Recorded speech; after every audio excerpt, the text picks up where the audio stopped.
many of you have a garden or enjoy growing things to eat? If you have never gardened, you don't appreciate the work that goes into it. And you also have never experienced the joy of seeing the harvest. How can we apply gardening to tending the altar? Well, last week we were talking in Matthew 26, and I want to go back to Matthew 26, and I want to look at some things there. And I'm going to begin by looking at tilling and planting. You know, tilling is when you break the soil up, rototilling, or it's not all rotor, but there are different ways to till, break up the hard ground, and then you can plant into that soft, broken up soil. And there's things in our life, last week we talked about the heart, our heart attitude, and that can be tied to the soil sometimes, what type of soil we have or what type of attitude we have. But I want to look at kind of what was going on in Matthew 26 and then move on to kind of the point in our lesson title today, which is a garden. We talked last week about the leaders, and they had a plot to use trickery and to kill Jesus. We talked about his being hosted at Simon the leper's house, and that wasn't socially acceptable. We talked about Mary, who had been forgiven, and how she had come and broken the alabaster box and poured the oil out upon Jesus. We talked about Judas and his conspiracy, and we talked briefly about the disciples, but I want to talk a little bit more about them in particular. So I want to look at this. We left off reading last week with really the end of verse 16 in chapter 26 of Matthew. And I'm going to paraphrase rather than read, but when we go to chapter 17, this is a section where Jesus is celebrating the Passover with the disciples. And he sent them to find a place where they were going to, go through the Passover. And he then started telling them about one of them would betray him. And it says, they started asking, Lord, is it I?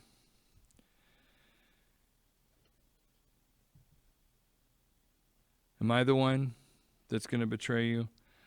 And that really speaks a little bit to our heart in a couple of ways. One, it's an indicator that, there's not pride in recognizing that, am I going to screw up? Am I going to mess this up? It's a little bit of an act of humility and right-heartedness. But it says, he who dipped his hand with me in the dish will betray me. And the Son of Man indeed goes just as is written of him, but woe to the man by whom the Son of Man is betrayed. It would have been good for him that man, if he had not been born. And it says, then Judas said, and Judas was the one betraying him, answered and said, Rabbi, is it I?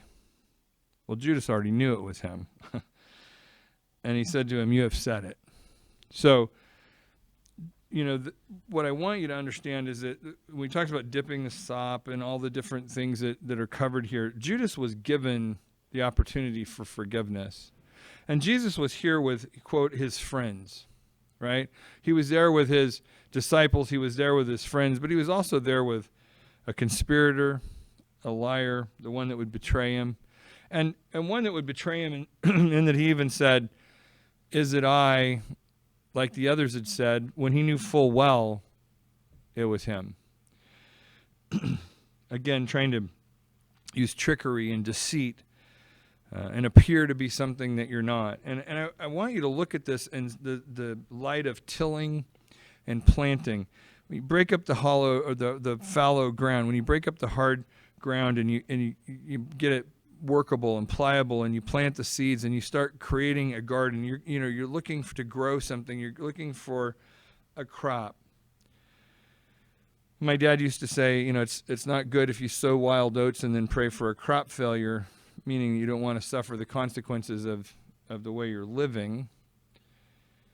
And God is gracious sometimes, and we don't suffer the consequences of how we're living. And he's certainly gracious and loving and forgiving in that we can come to him and ask for forgiveness, and he does forgive us. As I said, Judas was given an opportunity for forgiveness here, but Judas couldn't forgive himself. The problem is when you harden your heart, when you harden your ground, it's hard for good things to grow. Now, weeds, they'll grow. They'll grow in almost any situation. They'll grow. We see them grow up through concrete and asphalt and rock and desert places and all kinds of things. Weeds just seem to grow, but it's sometimes hard to grow a fruit tree or grow a particular crop of fruit and be successful in how you grow it. I know my wife's frustrated right now because it's been so hot. Her apple trees, all the apples are basically cooked, and so that's frustrating for her. Part of tending that crop is trying to protect it and water it and till the ground and do all the things that you need to do, and it's frustrating when you don't see that fruit come forth. But here's Jesus surrounded by all of these different players, I guess is one way to say it, including quote unquote his friends. And here's Judas, Rabbi, is it I? Yeah, you said it. And it tells us about the Lord's Supper. It tells us that Jesus took and broke the bread, and we know that part of the story. And then I want to go to his discussion with Peter, because he tells Peter, you're going to deny me too. And Peter's like, no, I'm not. That's not going to happen. I'm not going to deny you. Again, paraphrasing. And all of the disciples there, all of his friends, they all said, oh, no, we're not going to deny you. And, of course, we know that they all walked away. And that Peter did deny him 3 times, and that Peter wept bitterly, bitter tears, it says, because of his denying Christ.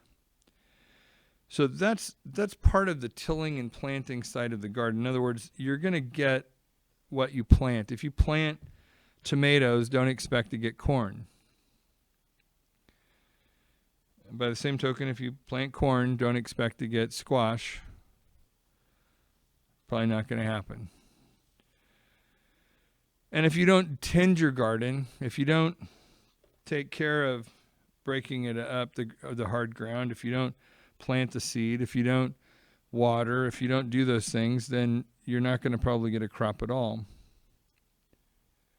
So those things are important pieces, and I want to stay with this garden theme because of what comes next, and that is, what is the fruit of your planting? And we're going to look at Matthew 26, verses 36 through 46, and that's where we're going to really be focused today. And it says, then Jesus came with them to a place called Gethsemane, and he said to the disciples, sit here while I go and pray over there. And he took with him Peter and the 2 sons of Zebedee, and he began to be sorrowful and deeply distressed. Then he said to them, my soul is exceedingly sorrowful, even to death. Stay here and watch with me. He went a little further and fell on his face and prayed, saying, oh, my Father, if it is possible, let this cup pass from me. Nevertheless, not as I will, but as you will. Then he came to the disciples and found them sleeping and said to Peter, what, could you not watch with me 1 hour? Watch and pray, lest you enter into temptation. The spirit indeed is willing, but the flesh is weak. Again, a second time he went away and prayed, saying, oh, my Father, if this cup cannot pass away from me unless I drink it, your will be done. And he came and found them asleep again, for their eyes were heavy. So he left them, went away again, and prayed the 3rd time, saying the same words. Then he came to the disciples and said to them, are you still sleeping and resting? Behold, the hour is at hand, and the Son of Man is betrayed into the hands of sinners. Rise, let us be going. See, my betrayer is at hand. And I talked a little bit about this last week, but it tells us that they were going to use trickery and subtlety and all those things. The reality is that Jesus knew who was going to betray him. He knew what was going to happen, and he knew that that was part of his mission, or it was his mission here on earth, to go to the cross and die for our sins. He knew what he had to do. So when they go to the garden to pray, and Jesus asked them to wait here while I go pray over there, and it says that he became sorrowful and deeply distressed. The weight of what he was about to do is coming down upon him, but also the weight of his friends, of his conspirators, of the redeemed that loved him, of the ones that he had healed, of the leaders of the church. All of those things, I think, came down upon him. It hurts to see someone that you love make bad choices. It's painful. It is difficult to see those that you love suffer. It's difficult to see wrong winning. It's difficult to see wrong-headedness from leadership prevail. Those are all things that are very difficult for us. And Jesus was kind of dealing with all of these at one time. And so he asked them to pray while he went aside, and I can just see him trying to really focus on what's on his heart. And it says that they sat there and they fell asleep. And he says, it came to the disciples, found them sleeping, and said to Peter, "What? Could you not watch with me 1 hour?" And I think when you read that, there's a certain amount of guilt that you feel on behalf of Peter, right? Well, sometimes it's hard for me to pray for very long, and an hour seems like a long time. And you see attendance for things like prayer meetings generally not as good as, if you say, we're going to have a prayer meeting on this day and a worship service on this day, probably going to get more people at the worship service, the song service. We like to sing, not necessarily in love with prayer in the same way. But he said this to Peter, the one who said, I won't deny you. I'll stand there. I'm there, man. I got your back. So really, you couldn't even pray for an hour? And some of that is because we start tilling and planting with the idea that, boy, it's hard to pray, particularly pray for an hour. And I don't know if any of you have ever had an experience where you start praying and an hour goes by really fast. But I will tell you this, the more you break up that hard-heartedness, that break up that fallow ground, the easier it is to plant seeds. And the more you plant seeds of prayer and praise, the easier it is for prayer and praise to come forth in your life. The easier it is to see the harvest of those things. But see, they were sleeping. Sleeping is easy. We talk about tending the altar and the things that need to happen, applying oneself to the care over, watching over, paying attention, act as an attendant, to serve. Those can seem like really hard things to do because we've let the ground get hard, because we haven't really planted very much. We're just looking for the volunteer crop, so to speak. We haven't worked over that garden of our life. And so they're asleep. Sleep is easy. And Jesus is suffering in this process. He's suffering maybe all of those things that I just talked about going on in his head, but he's also suffering because he knows he's going to take on the sins of the world. And I won't claim it as an original thought, but we always talk about the separation on the cross when he said, my God, why hast thou forsaken me?" And I think it was actually Jack Hayford, but I don't truly remember, that talked about the first time he couldn't see the Father. That relationship had a rift, if you will. And we take from that, and we've taught for years, that it's because God can't look on sin. But the reality is, sin can't stand in the presence of God. Jesus took on the sins of the world, so for the first time, he couldn't see the Father through the veil of all that sin. And it's important for us to understand that, because what he was suffering was all those things that were going on and all those things that were about to happen. And sometimes we create suffering for ourselves simply because we don't spend the time tilling, we don't spend the time planting, we don't spend the time praying. We're busy sleeping, and it leads to our suffering because we don't have that right relationship with God. We don't tend that relationship. We don't tend that altar in our heart to have a right relationship with God, and that's what we need to do. And the process that Jesus goes through is interesting here, because he says, "Oh, my Father, if it is possible, let this cup pass from me." If it's possible, if there's another way to do it, I don't want to go through this. If there's another way. What he went through was horrific. What he went through, he did for us. And the enemy will come and try and tell you, well, he died for people's sins, but not that particular sin. That's too bad, or that's worse, or whatever. The accuser. When in reality, he died for all sins. He took all this on, and he knew full well what was happening. He said, "God, Father, if there's another way to do it, let's do that, so I don't have to go through this." But then he says, and this is real important, "Nevertheless, not as I will, but as you will." And our will gets us into trouble. We want God to do amazing things. We want miracles, and we want revival, and we want all kinds of things, but we're sleeping, and we want it our way, and we don't want to put in the time to do it another way, and we turn it into a job. Oh, it's so hard to pray. It's easier to sleep. Yes, that's true.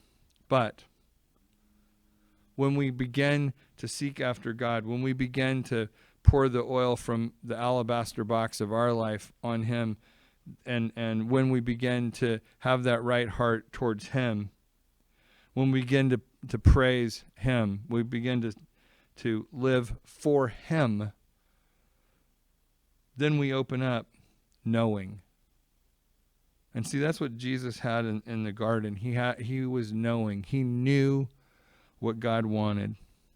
He knew what he was going to go through. He knew what the purpose for that was.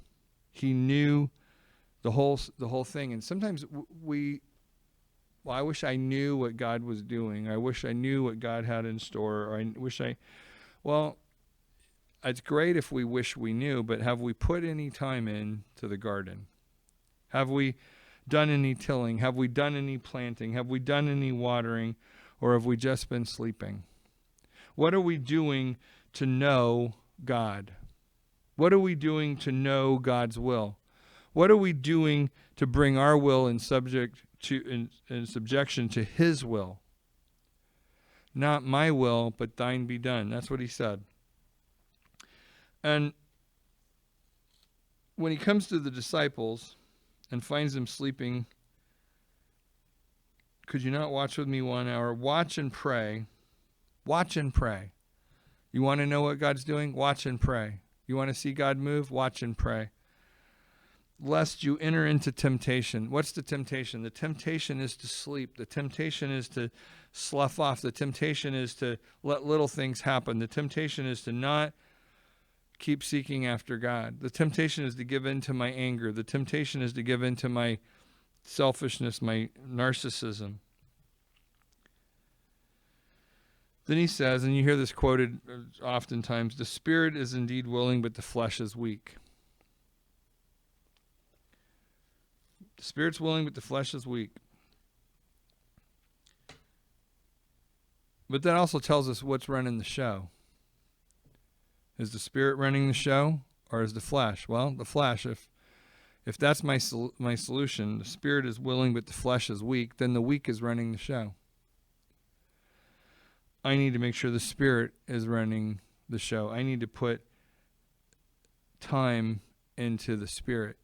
I need to put time into that part of my life instead of into the flesh, making my flesh happy. Well, you don't understand. I need to sit down and watch TV for 4 hours because I just need to veg out for a while.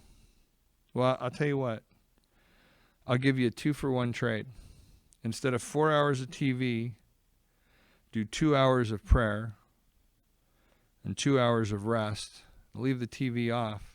And I'll bet you, not only do you have more time in your life, but you'll have more life in your time. Why? Because now I'm investing in a strong spirit. Now I'm investing in those things. And my weak flesh will become strong spirit instead of weak flesh. I'll begin to grow in my spiritual man. I'll begin to grow in my knowing, and I'll begin to grow in my peace. The more we know of God, the more at peace we can be. You know, it says the second time he went away and prayed, Father, if this cup cannot pass away from me unless I drink it, your will be done. Father, it seems like there's not another way, and if that's the case, I'll drink it. I'll do what I have to do. What was he talking about? I'll drink it. The blood shed for sacrifice. Your will be done. Your will be done, God. And so many times, and I got in a little bit of trouble, I think, a few years ago when I was talking about the purpose of prayer is peace. Pray until you can put it all in God's hands and trust that his will be done. And particularly when it comes to things like loved ones that are hurting or suffering, we struggle with putting them and their situation in God's hands because we know what we want. God, I want you to, give them a new heart and heal them, and I want you to give them a new job and make them prosperous and wealthy, and I want you to do this, and I want you to do that, and we have it all mapped out. But we're not praying knowing the will of God in that situation. We're not even willing to put it in God's hands. We need to put it in God's hands. We need to have the ability to say, God, I trust you. The will of God. That's what we need, is the will of God. That's the best plan, is the will of God. The will of God works with our faith. See, faith is not an emotion. And faith is not something we can trump up inside of ourselves. It says our faith comes from Christ. It says our faith he's the author of our faith. That's where it comes from. And the finisher or completer or perfecter of our faith. That's where it is brought to full fruition. And we can talk about, all different, there's a ton of verses on faith. We can talk about all these different aspects of faith, but if we remember that it really comes down to Jesus is the source and Jesus is the completer, then what we really have to do is believe in Jesus Christ. We have to turn over our life to Jesus Christ. We have to tend that part of the altar where we prep the sacrifice of my attitude, my will, and I put it on the altar of my heart and say, God, it's yours. Your will be done. When we do that, we have the ability to have right outcomes. We have the ability to have known outcomes. See, that faith is the substance of things hoped for, and the evidence of things not seen. In other words, it's the reality of what we can't see. It becomes part of the outcome when we have our faith and our trust in Jesus Christ and our will submitted to his will. We can know the outcome. Now, does that mean that you always know exactly how things are going to work? Well, no, because we're human and we fail sometimes. But If we trust in his will, we can trust in his outcome. And a lot of times, if I can just trust in him, if I can get my mindset on trusting in him, then I have the ability to see what he's doing or hear what he's saying, versus when it's just my will, my will, my will. I literally make so much noise in my own head, I can't hear the voice of God on something. It becomes a block. What I'm telling you is to tend the altar, and the last week and this week, really kind of dealing with our heart attitude, if you will, is I need to tend that garden of my heart. I need to spend that time in prayer. I need to give my will to God. When I do that, when I begin to live that life of sacrifice, and we talked last week about, the alabaster box and the sacrifice and the sweet savor or perfume of your life, a life of sacrifice. That's what we're seeing in the story of the garden. The disciples were struggling with their flesh. Jesus was in the middle of a time when he needed them to come alongside, and they were struggling with their flesh. They were talking a good talk, but they weren't walking a good walk. But Jesus is saying, look, I'll lay down my life. If there's not another way, I will lay down my life. Not my will, but yours be done. If I have to drink the bitter cup, I'll drink the bitter cup, but not my will, but thine be done. See, a life of sacrifice can sound like a horrible situation. But when we have a right heart before God, and when we sacrifice ourselves before God, when we give to God what we have, that which we give back to him, that which he's given us, then we can be in a situation where we're truly blessed. Now,